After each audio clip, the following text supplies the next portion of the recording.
Iowa Democrats are a distinct minority at the Iowa State House. We'll talk about their 2023 legislative goals with House Minority Leader Jennifer Konfrst on this edition of Iowa Press.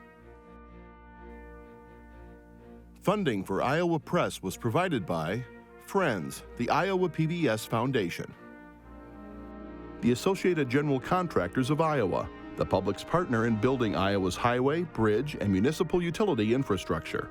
Small businesses are the backbone of Iowa's communities, and they are backed by Iowa banks. With advice, loans, and financial services, banks across Iowa are committed to showing small businesses the way to a stronger tomorrow. Learn more at iowabankers.com.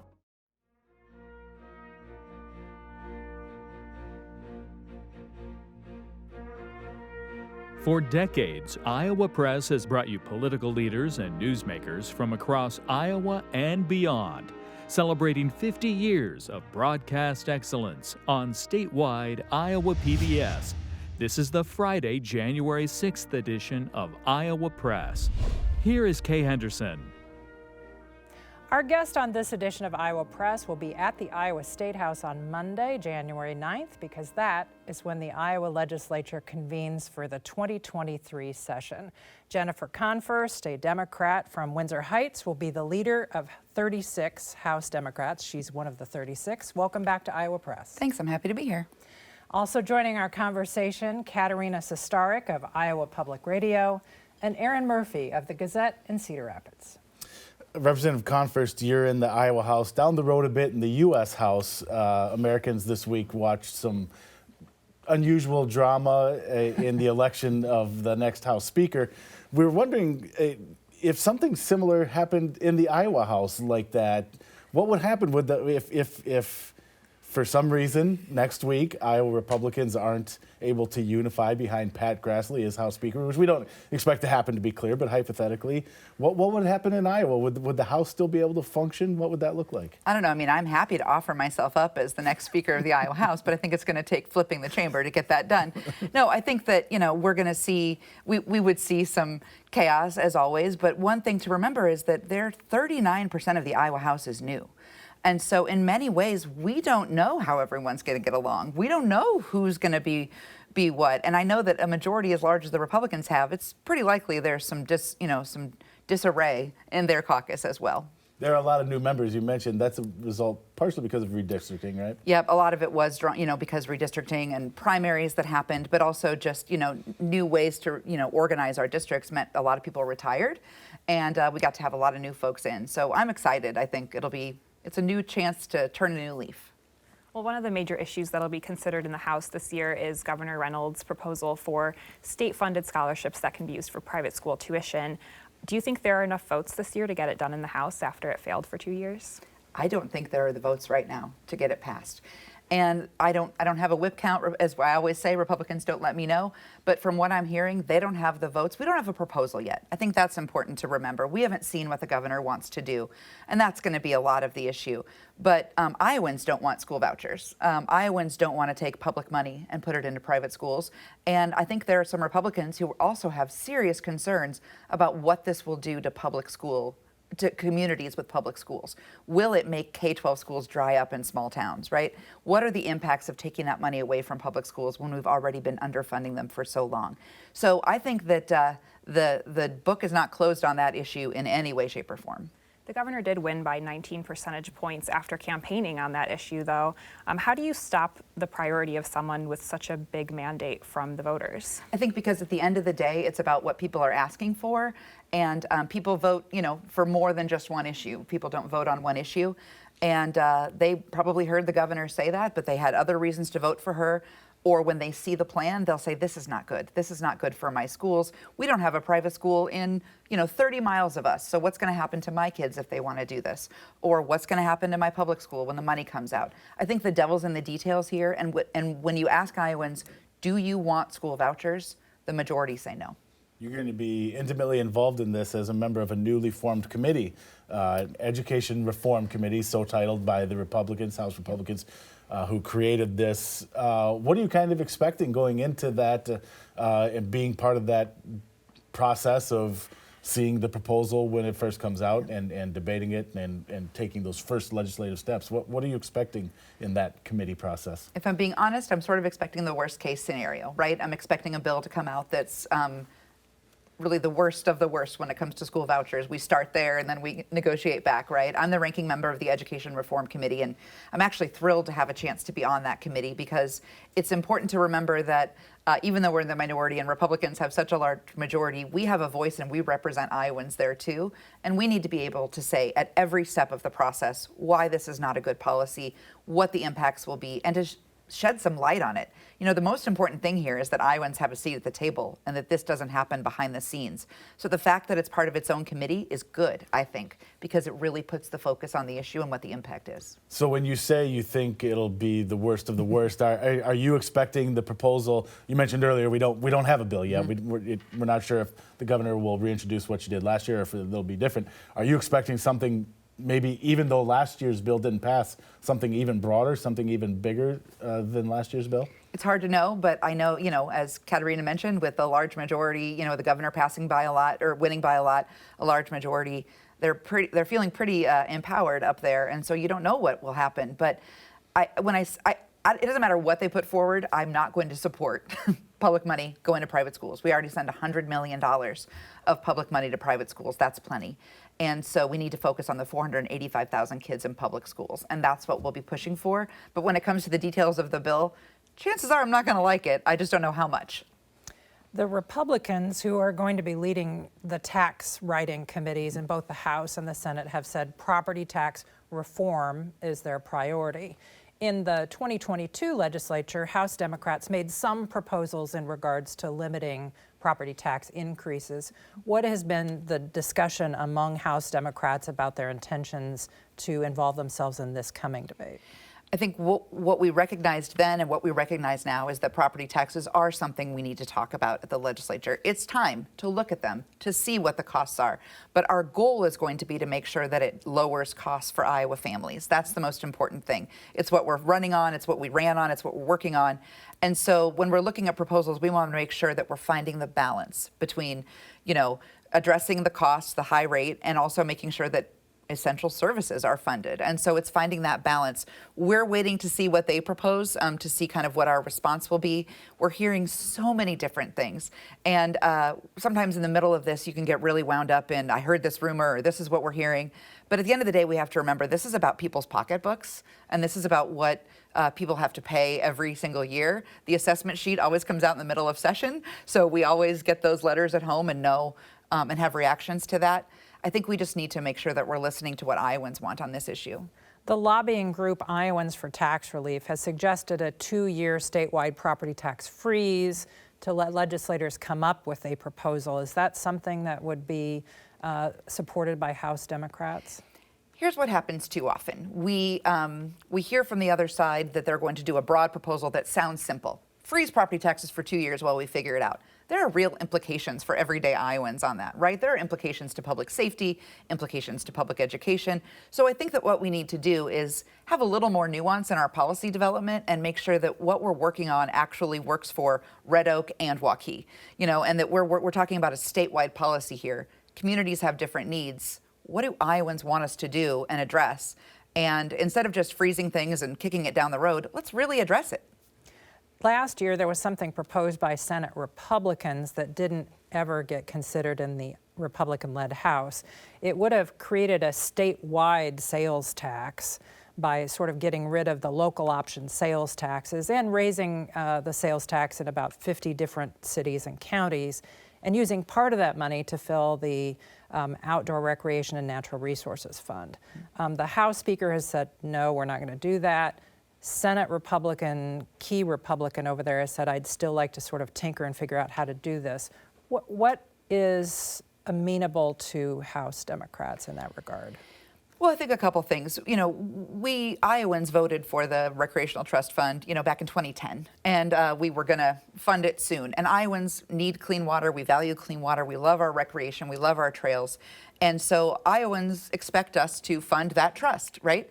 The question always comes down to the details. So how much of it is going to go toward the Water and Land Legacy Trust? How much of it is going to go toward other things? What's the impact on small communities if they lose their local option sales tax? So again, it all comes back to we have big ideas, we have great things we want to do. We have to remember that we report to constituents who have also big ideas and plans for what they want us to do, and we work for them. So we need to listen to them on this. Republicans have indicated they're interested in addressing some parents' concerns about school policies that allow students to keep their gender identity confidential from their parents. What else, in addition to that, are you expecting to see this session in regard to LGBTQ rights and what Republicans would call parents' rights? Yeah, I think that a couple things. We have to remember that in this case, we're talking about kids who go to school and just want to live their authentic lives. And it seems that lately we've been punching down on those kids quite a bit in the legislature, and that's unacceptable. It's bad for workforce, and it's just not the right thing to do. When it comes to, parents' rights, a lot of us have a lot of rights. We're all for parents' rights in the classroom. We want to make sure there's a really good conversation between parents and teachers and administration. That's why we have school boards. That's why we have local policies. But at the end of the day, I think that we have to make sure that when we're talking about parents' rights, we're including every family and every kind of family in that conversation, not just the ones who think one certain way. Public schools are supposed to be a great equalizer. They're supposed to welcome everyone. That's the ethos of what it is and who we are. It's also the ethos of who Iowa is. And so we need to make sure that when we're talking about policies that address parental choice and parental engagement, we're looking at issues that really affect kids, not just playing games and trying to appeal to a political base. Abortion may come up, and I think Katarina has a question. You've said you want there to be a constitutional amendment to enshrine abortion rights in the Iowa Constitution. Republicans have been considering the opposite, so it's unlikely that your proposal would pass the Republican-led legislature. What else do you plan to do to try to protect abortion rights in this session? Defending reproductive freedom is critically important to us because, women in the state deserve the right to make their own health care decisions. So we're going to fight like hell every day to make sure that people can make their own decisions about whether or not they live and die based on whether or not they have an unintended pregnancy or if something goes wrong in a pregnancy.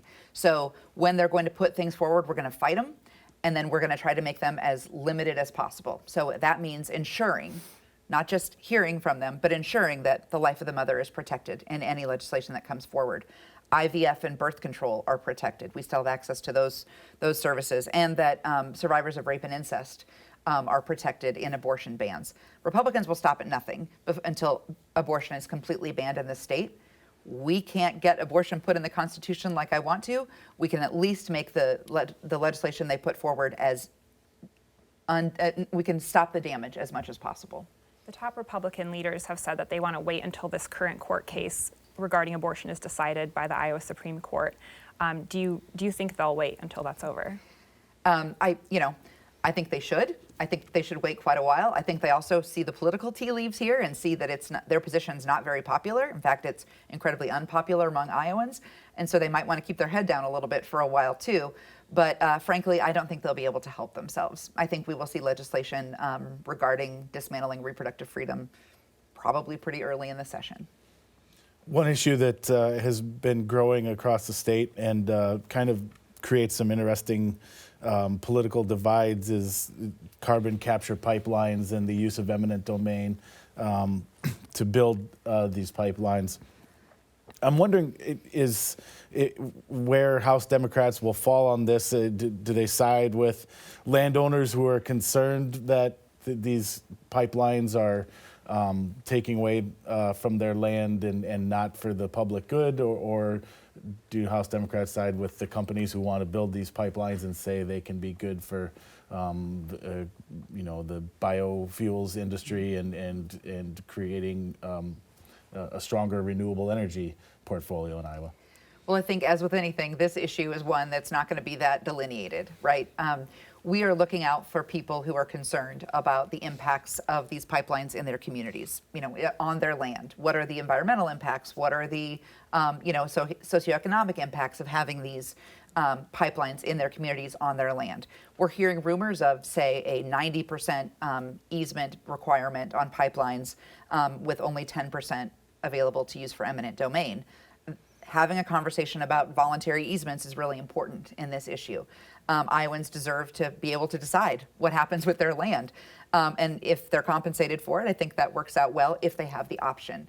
But we also have to remember that the idea of eminent domain does sit on the concept of public good. And it's up to the companies to prove to all of us that these pipelines serve a public good. I'm not convinced yet. They need to show us that they serve the public good and that they're safe. So I think this is a place we can work in a bipartisan way. I heard Speaker Grassley wants to talk about this issue and move something forward.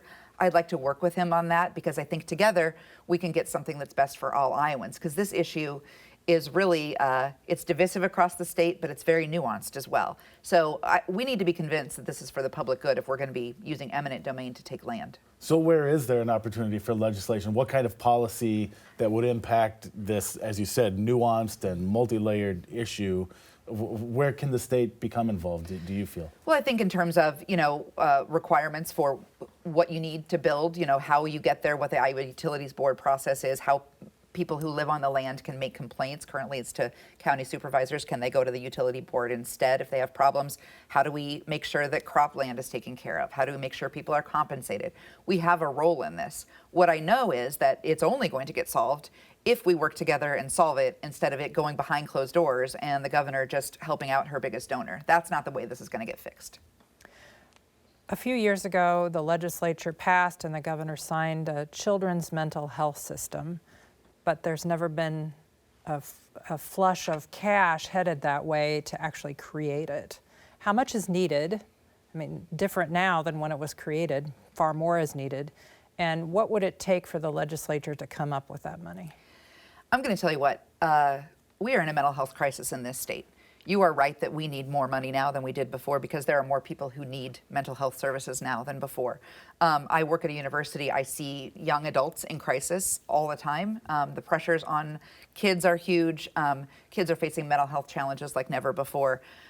Dollar amount, I don't know right off the top of my head, but a real significant, substantial investment. The problem comes when we create a mental health system and then say we fixed mental health in Iowa. That's not true, right? We're still having a hard time getting appointments. We need to get providers to come to the state. We need to get reimbursement rates up so that people will continue to serve Iowa kids who need it. We need to put a focus on mental health care in this state that is not just a passing talking point, but is really looking at the issue and investing, because it is an investment in Iowa kids.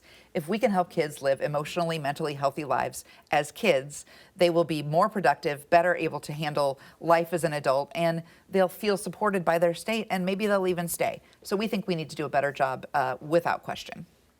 Last year, the legislature made some changes to childcare regulations to try to open up some more availability as people are having a lot of trouble finding childcare. And advocates say that that didn't really do much. A lot of childcare centers aren't making those changes that were allowed by the new laws, and there's still just problems with people finding childcare that's affordable. What do you think the next step should be on the childcare crisis? We've been laser focused on childcare for a long, long time, and we're thrilled to see our Republican colleagues come along in the last few years on childcare. I disagree with the way that they've handled this. Just because we've made it legal for them to, for instance, include 16-year-olds, as lead classroom teachers doesn't mean they should. And I think that's the decision a lot of childcare centers have made. The bills that were passed last year were in no way a panacea to say we've now fixed childcare in the state. So we need to be looking at public-private partnerships in small communities. Democrats have a plan for this. It's part of our People Over Politics plan, and it's part of lowering costs for Iowa families. We want to create funding for small businesses to create child care centers on site. We want to work with in-home care providers to help them have more room or more ability to have more kids in their facility. We want to work with big companies to make sure that they're doing the work across the state to make child care more affordable and more accessible. Here's the deal. We all agree child care is a huge issue in this state. My only concern is we shouldn't be saying it's fixed because we did a few tweaks last year. It didn't work. We have to really look at this issue. One of the other places that I know Democrats feel needs a little more attention is funding to the Regents universities. House Speaker Pat Grassley has said he's interested in more funding to those public universities, but he'd like to see it in a very targeted way that is designed, and I'm paraphrasing here, but it is designed to get more graduates into specific careers that are high-need jobs out there at the moment. Does that address the funding shortage in your eyes?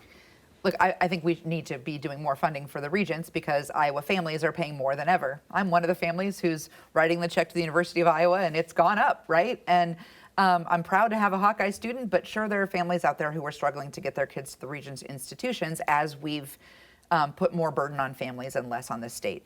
Tying it to things like jobs for, graduate degrees or programs that are for high needs jobs is pretty restrictive. I mean, I think we all agree that we need more graduates. I think we all agree that we need more people to stay in Iowa.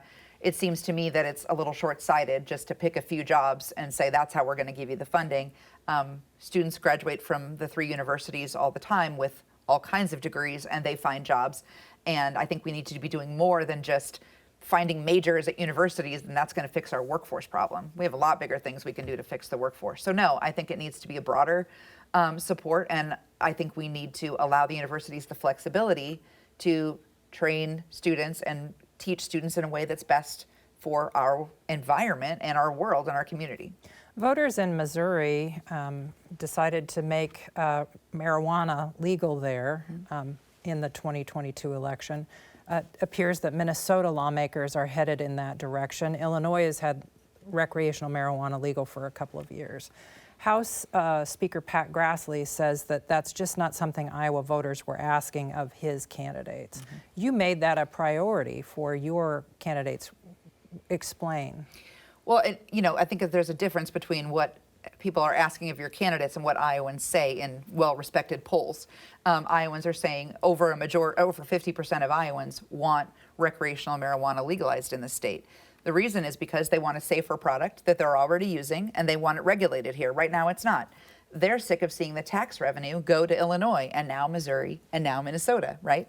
And they really want to make sure that we have the ability to regulate, to ensure what's being used in the state is safe, and to address some of the folks who are in jail for low-level drug offenses that if you got arrested in Dubuque, for example, you'd go to jail. If you get arrested across the river in Illinois, you don't. That's not fair. That's not right. Iowans agree with that.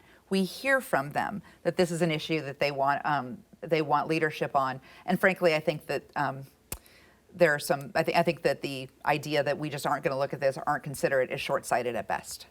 How do you break through on that issue? You mentioned the polling. Yeah. The public polling is pretty clear on this. How do you break through that messaging and get through a majority that just is opposed to this issue, regardless of those numbers? Well, I think we remind them who they work for. We work for Iowans, and a majority of Iowans have told us they want this. So why are we putting priorities on things that aren't public priorities or statewide priorities and are instead answering to special interests and things like that Republicans seem to do a lot at the Capitol?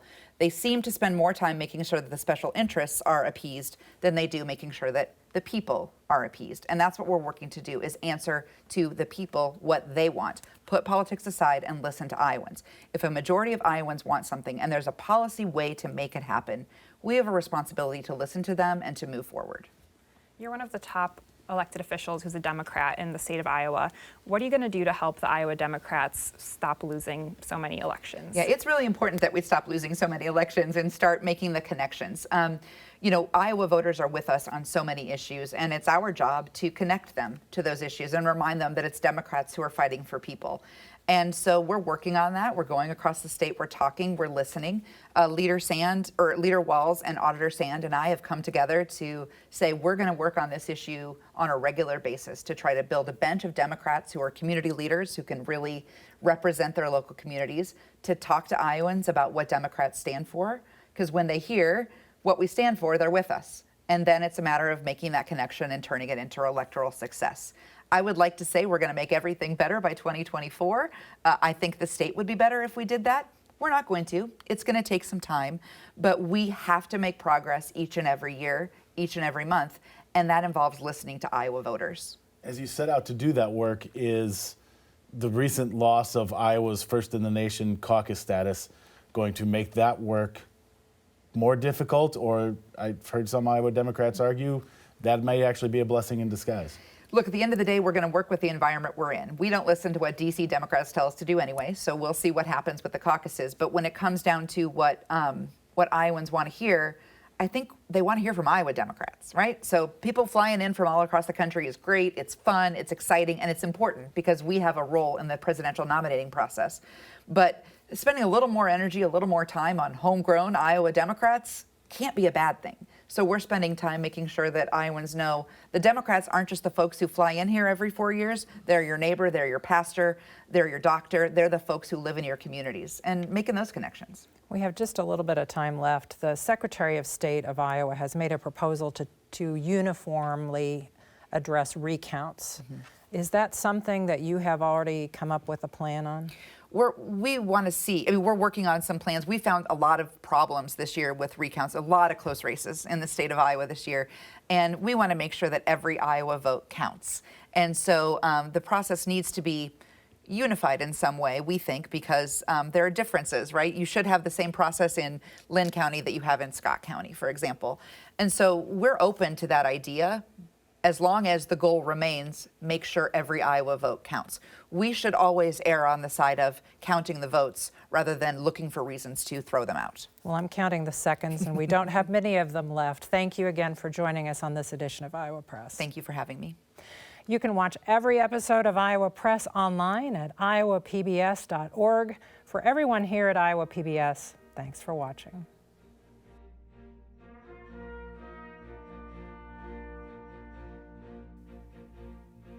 Funding for Iowa Press was provided by Friends, the Iowa PBS Foundation, the Associated General Contractors of Iowa, the public's partner in building Iowa's highway, bridge, and municipal utility infrastructure. Small businesses are the backbone of Iowa's communities, and they are backed by Iowa banks. With advice, loans, and financial services, banks across Iowa are committed to showing small businesses the way to a stronger tomorrow. Learn more at iowabankers.com.